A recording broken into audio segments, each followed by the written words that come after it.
and welcome to Old Faithful. I am your host, Matt Trask. My thanks to Perfect Wave Production. Please support my friends at Black Hills Blend Espresso. Please support my friends at Perfect Wave Production. Live sound service, sales, and installation. And they do amplifier repair here. And they do have a fabulous selection of musical instruments. What else do I say? I don't remember. The hell with it. Oh, subscribe and like my channel, Matthew Trask. But we have the one-man band right here, Mr. Greg Cooperman. Everybody calls you Coop, right? Coop. All right. And I be Coop, right? And yes, ladies, contain yourselves. It is an accordion and harmonicas. So go ahead and tell us about you. Okay, me? Yeah. I've been playing piano since I was a little high. I would drop out of music lessons. I didn't like Swans on the Lake. Okay. So pretty much self-taught. All right. And a lot of music theory. I know a lot of music theory, chord charts. I'm not very good at reading music. But so the piano was the start. And then my well-to-do grandmother bought me this beautiful giant accordion, and they made me take lessons. Ah. Folks, don't ever do that to your children. If you want to have a lonely outcast child, make them take accordion lessons on a great big accordion. Yeah. And so the lessons lasted about 4 times, and it went up in the attic. This beautiful giant accordion. Okay. As soon as I was old enough to drive it, got driven to a music store and sold, and they were pissed. Oh. So that was the end of my accordion. Can I turn my hat? I used to be a catcher. Okay, there. Go ahead. Okay, yeah. I feel more comfortable. Do what makes like you that. feel comfortable. Absolutely. Okay, and so anyways, the accordion got put down until later in life when I was playing harmonica and keyboards for some really, really good kind of Americana folky bands. And this guy named John Magny would come and play accordion on the studio stuff and just do this beautiful, not like Lawrence Welk, beautiful right. country twill, kind of like.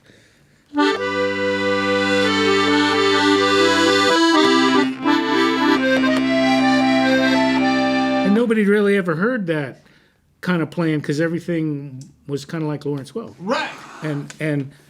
And he also played in a Louisiana Boulder band called the Subdudes. Okay. And they had a whole bunch of stuff out there. And we got to be friends, and it's like, wow, I love what you do. And it inspired me to pick up the accordion again and start playing with the bands I was playing with. Right. So several things we can talk about at this point. Number one, what was the first piano you had access to? My mother's piano was a Schultz piano. Have you ever heard of Schultz and Sons? I have not. No. Was it upright or grand? It was a big, beautiful baby grand. Really? Sat in our living room. Wow. Well, actually, that's my great-grandfather, Schultz and Sons. Okay. And they sold all the pianos for Sears. If you mail-ordered a piano through Sears, it showed up on the covered wagon. It was a Schultz piano or organ, but it might have had a different name on it. I think they did Hamilton's also. Okay. But they weren't Steinways. So when World War II came around, I think they went under or something. Sure. You know, so my mother was chasing me around for years with the Boss's piano, the nicest Schultz piano they make. It's a baby grand player piano with all these ornate carvings. Wow. It's sitting at the piano rebuilders in Nampa, Idaho. I mean, it's hard to fit a piano in a van when you're moving around all the time. It can be difficult, yes. But this thing, it fits a lot better. It fits. So our next thing, you mentioned about knowing a lot of music theory, and that's a point I wanted to make on this show. Many people say, oh, you can't read music. How do you do that? You can speak the language of music without reading it. Yes. The same as being illiterate just means you can't read. It doesn't mean that you can't speak or that you're stupid. It just means that you never got around to learning how to read the notes. I kind of feel like I am an illiterate musician, but I'm like a street musician that knows music. Mm-hmm. Just don't ask me to read the notes. I can read your charts. Sure.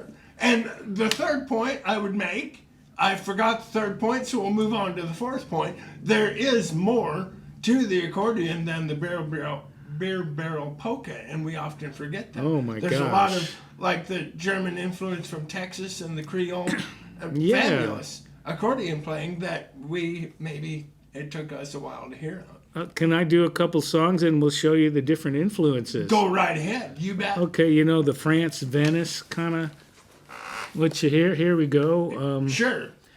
This song I think was written in France, and then somebody wrote some words in this country, and it became a standard.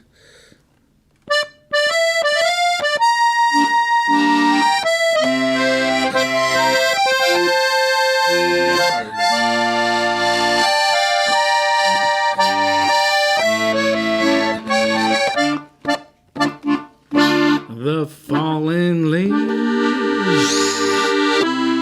by my window.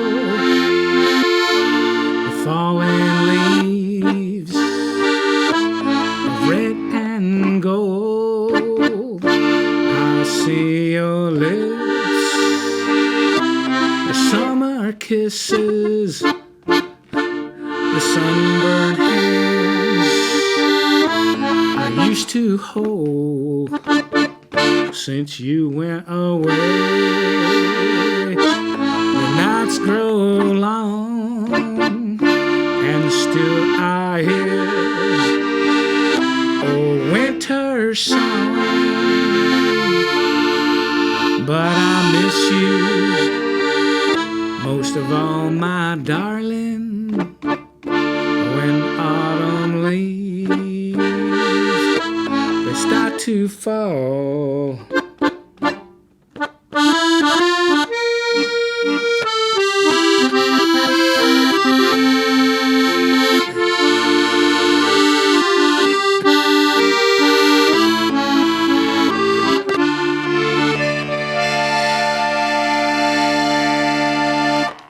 Nice! Very good. The other thing I was going to ask you about, what kind of accordion did your grandmother buy you? And was that an instance of a youthful indiscretion selling that accordion? Is it worth millions today? No, it was a Scandale, which I think I sold it for $90 and it was probably worth $500. Oh. So they were pissed. But it wouldn't be worth a lot today. It would be one of those ones on eBay that you pick up for $300 and you get it home and it doesn't work right. Oh, well, that's not good. No, but it was a nice accordion in its day. I mean, back when I was 12 years old, that's a long time ago. I'm not going to tell you how long ago. Right. But it was quite a while ago. Uh-huh. So tell us about this beautiful instrument here. This one, I drove down and to New Mexico, a guy that is a representative for Bugari accordions. Okay. One of the final holdouts on making some of the finest instruments. So this is like the Stradivarius of accordions. Uh-huh. And in up until recently, you know, accordions were only popular that had this great big beautiful sound and they were that big. Well, my back hurts. Mm-hmm. I'm not going to do that. And I remember dragging an accordion that was almost as big as me to the bus station for those 4 lessons. It's like,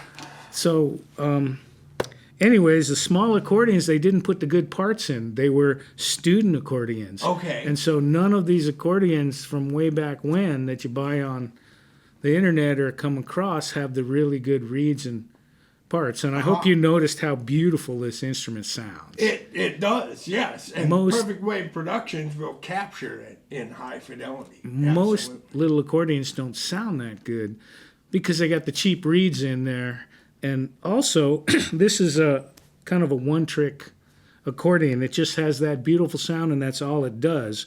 So it's not cluttered with a whole bunch of extra banks of reeds inside, so it also has the space, so the actual volume of it works well with the amount of reeds and such are in there. So it's limited on what it can do, but what it does better than any other little accordion I've ever heard. Very well. Is this your only accordion? How many accordions do you This is have? my only one. I had another beautiful one called a Planet Squeeze Box that was a couple sizes bigger, and about 4 pounds heavier. And it also sounded nice, but I decided to go smaller and better. Okay. And so this has the best reeds that are available to man. They're handmade Swiss steel reeds, and they're even better than the best that you can usually get. But, and I told you before we started the story about the tunings and stuff, and me and the guy who spec'd this out, Tony, became friends because I was the only other one who ever noticed this stuff going on, and he really helped me out with this. And he goes, I didn't tell you this, but you wanted the best handmade reeds. Well, we went one step better than the best because you've got the best ear I've heard in like years of So tell us, what is one step better than the best? I don't know. He told me they put that in. I mean, it's the secret sauce, the secret reeds that they only give who they want to. I don't know. Insides of the reeds diamond plated? I have no idea. He just told me we went a step better than is usually available for the market. Well, it is truly a magnificent accordion tone. It's a one of a kind. Sure. But we also, I should tell you the story because different styles. So we went the French Venice style there. Right. Okay, I was sitting on the bench. I spent a lot of my life sitting on benches playing music. Oh. And this Mexican guy comes up to me, who's in Carbondale, Colorado, and there's a lot of Latino population. He goes, and this was about 3 accordions ago, and he goes, oh, I used to play. Can I try this? It's been a long time. And he showed me this riff that I had no idea, no comprehension of. And it's a it's a 5-3-5 riff with the 1 on the left hand. Okay. For all you musicians out there. And so the Mexicali sound like a.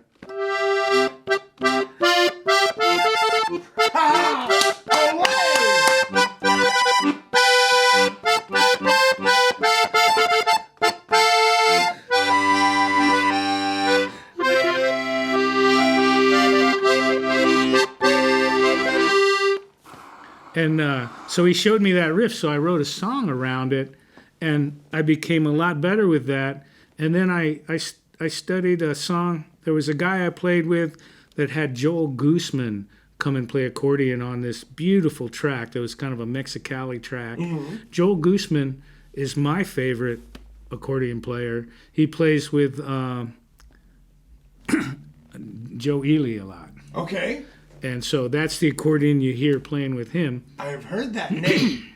He's like a Texas singer-songwriter, folk guy that has this incredible accordion playing along with him, playing guitar, and really heartfelt songs. Uh-huh. And so I was in I think, what's it called, the Peter Gamble Folk Festival in St. Augustine, Florida, and played.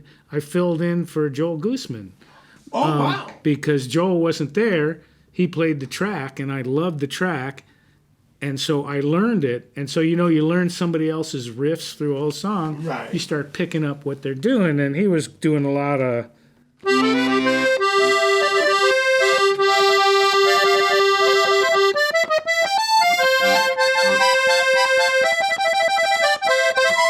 which is just that beautiful Mexican stuff, but I like when it goes country. I like country Mex. Right. And so picked up some of that to add into this style, and this accordion does that beautifully. The reeds in this, see what you've got is here's a reed tuned at your standard pitch. Now here's a reed right next to it that's tuned just a little bit sharp. Yeah. Now you put them together and you have this beautiful sound. And so it's quite an art, whether like for Irish, you're about 8 cents apart. This accordion is about 14 cents apart. For the Louisiana stuff, I don't know what they are, but they have a whole bunch more reeds. Like this only has 2 reeds that are the same, and the Louisiana reed setup will have 1 lower and 1 higher plus 2 the same. And that kind of style.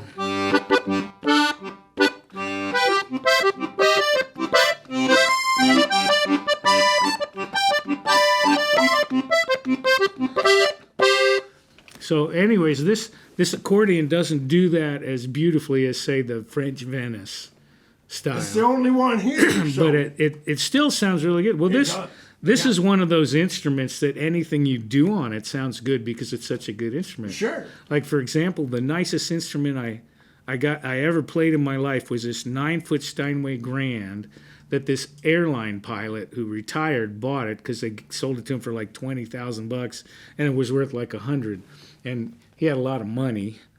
And It was worth 100,000 or 100. 100,000. 100,000. Okay. And so they built this room just for this piano. Sure. And neither him or his wife played piano, but he got such a good deal on it. He built the room for the piano, goes in the house, and I played it, and you could hit 2 dissonant notes. Were beautiful. Sure. I mean, anything, that instrument was so nice. Anything Right. you touched on it came out beautiful, even the odd Right. off yeah. notes. And so this is kind of similar to that Sure. in the beauty of the way it's tuned and the quality of the reeds in it. I am having more fun even than I thought I would have today. Are you a fan of Belton Richard? I'm not familiar. Really? You have some YouTubing to do. I do. I love coming across unfamiliar artists, mostly on NPR actually. You'll have to look him up. I So will. in the intro to the video, you were playing harmonica and you were recording one-handed. The buttons on this are chords, right? Not all of them. You got these 2 rows. We'll see so we can see in the video. Sure. These 2 rows, like this is your C, and these rows, it goes circle of fifths going up, Okay. circle of fourths going down, and then if I go out to the outside edge, it goes over a third. That way you don't have to jump from one end to the other to catch a note where you got a similar one. But these are bass notes. I then am you go so glad I asked this Then question. you go across. Now this is a third, like a chord, just a major chord. Now you go one more, and it's the minor chord. Okay. You go one more, it's a dominant 7th chord. What the heck's going on? I missed one. I missed 2, 3, right here. There we go. And then there's another row of diminished that I had them leave off because I do use diminished chords Right. often, Right. but there's another way you can hit them on here. Sure. Okay. And the less buttons there are, the more I can jump around and know where I'm at. Right. So, but I'm so glad I asked that. It requires a level of thinking akin to a pedal steel guitar player. Yes, because you're doing something totally different on this hand that you Wow. are on this hand. In normal piano, you're doing the same thing, and it's relative. This circle of fifths, circle of fourths, thirds, parts of triads. This piano, Gracious sakes. and so, yeah, it's not an easy instrument to make sound good. Right. And then you add singing and the harmonica in there, Right. and it's like, I don't even know how I do it. I have to practice. How many keys do you have over on the right side? I got to count them. 1, 2, Oh, you 3, gotta 4, count 'em, 5, okay. 6, 7, 8, 9. 9 of them, and then the keys like A flat and E flat and D flat I don't normally carry with me unless I'm playing with artists that I know use capos and go all over. Okay. I was talking about the accordion, actually. Oh, I thought you were talking about the harmonicas. That Okay. was my bad. Yes, you were talking about harmonicas. You're right.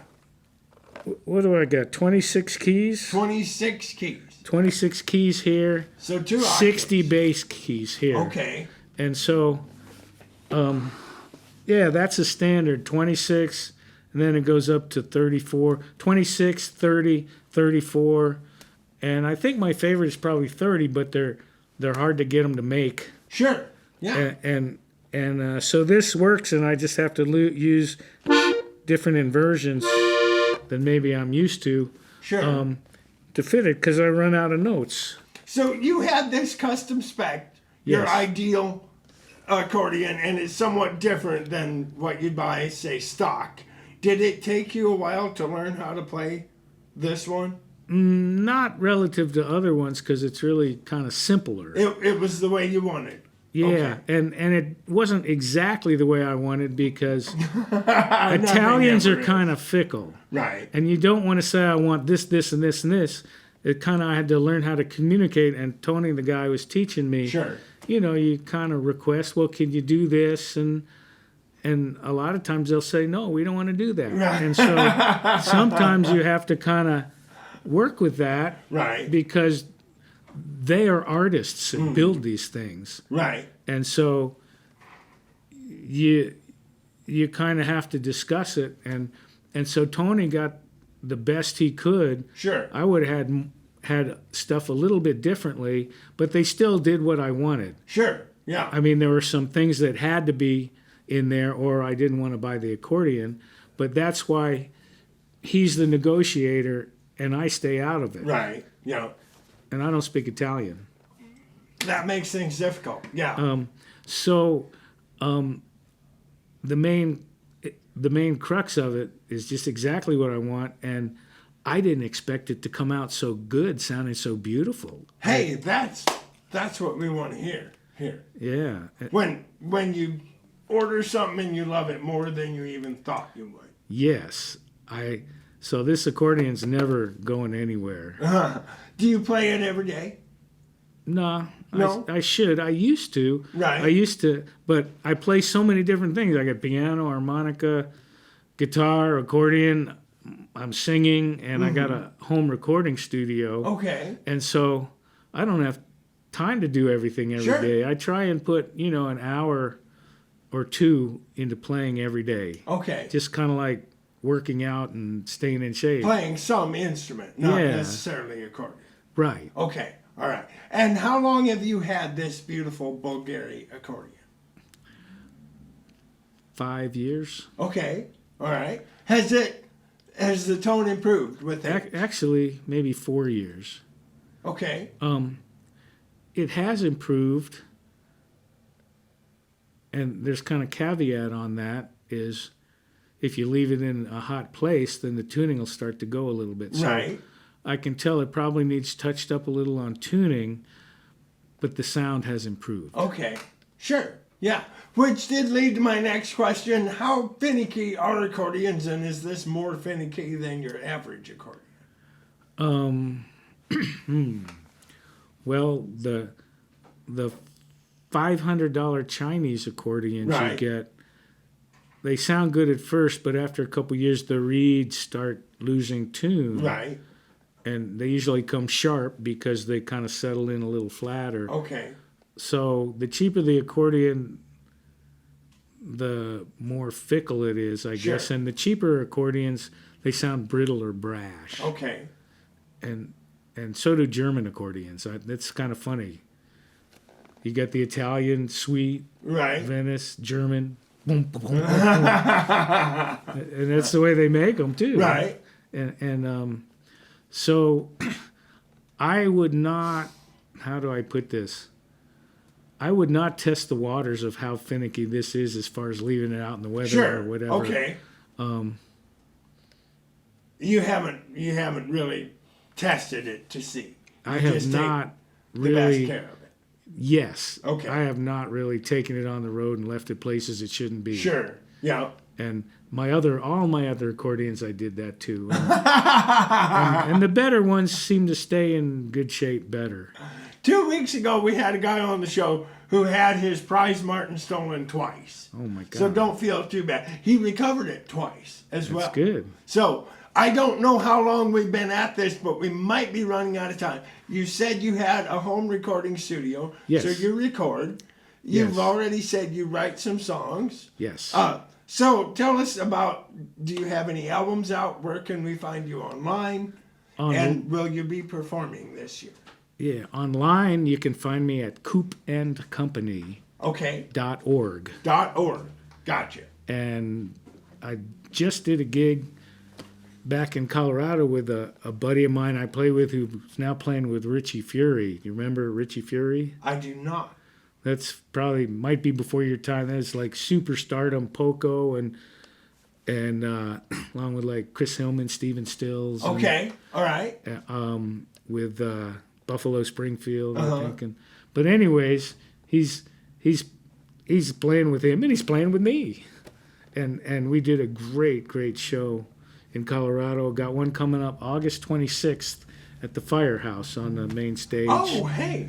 And I think it's from 8:30 to 11, and that's a Thursday night. So, and I'll be bringing some other people, Coop and Company. Awesome. And company. We'll have the whole company. Yeah. At Firehouse. And I'll bring this thing, and Here I'll in also Rapid have the City. keyboards, piano, Hammond, guitar, harmonica, Awesome. and I'll have bass player and guitar player and such. And we're gonna have a great time. We might do a bunch of originals, and we'll give it a kind of a little Louisiana flair too, some kind of honky piano. And Awesome.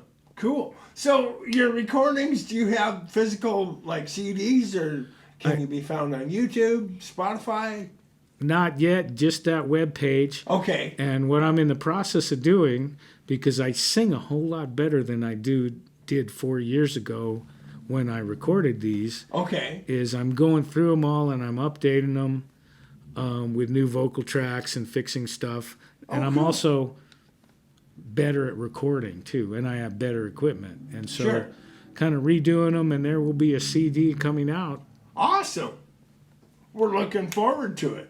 Coop and Company CD coming out very Yep. soon. Catch you at the Firehouse on August 26th Yeah. here in Rapid City. Very cool. Do you have one of the harmonicas, your favorite harmonica, or one with a story? Tell us about it quick. I switched recently, meaning about 4 years ago, to Hohner crossovers. Okay. They are, how do I put it? I was playing Golden Melodies. These are made off of Marine Band blues style harp, but they have super fast action on the reeds. They don't have quite as a full of bluesy sound, Okay. but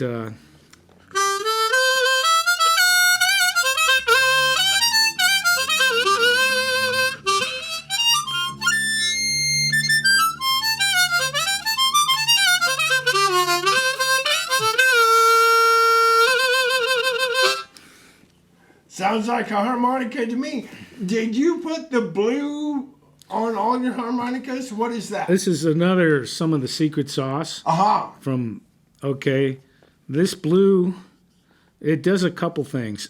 This particular harmonica, since it doesn't have quite the full bluesy sound, there's a high pitched that I didn't quite like. So I'm tuning the harmonica. That's a rubber band off of broccoli, organic broccoli. So I eat a lot of organic broccoli, Sure. so I can get the rubber bands to put them on. Plus, I can put a big F on there because this is an F harmonica, Okay, gotcha. so that I actually can see what harmonica I'm playing and pull out the proper key. So there's a bunch of reasons, and I am a professional, and these are some of the little professional tricks that nobody else but me does. Eat lots of broccoli. At one point I found zebra stripe duct tape, and I put it on all of my musical equipment. And what I found was that thieves will steal musical equipment with zebra stripe duct Oh tape. no. That's what I discovered. So anyway, are you, after I do my little thing here at the end, are you ready to play us out, Coop? I am. Thank you so much for being on the show.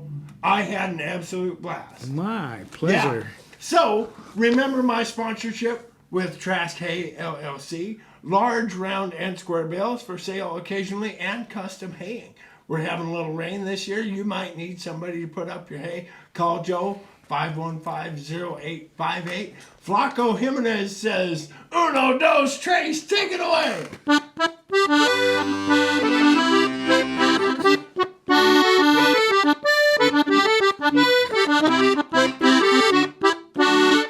It's just a rainy day in heaven, right here on earth. Take your time in loving, there's no reason to be hurt. We go on from here, never mind the past. Take your time in loving, if love is gonna last. Woo! Thanks for watching. Come back next week. Thanks, Thank you folks. so much. That was Thank fun. you, Matt, for having me. I appreciate Absolutely. it. Yeah. See, you asked some great questions that most people don't even think to ask.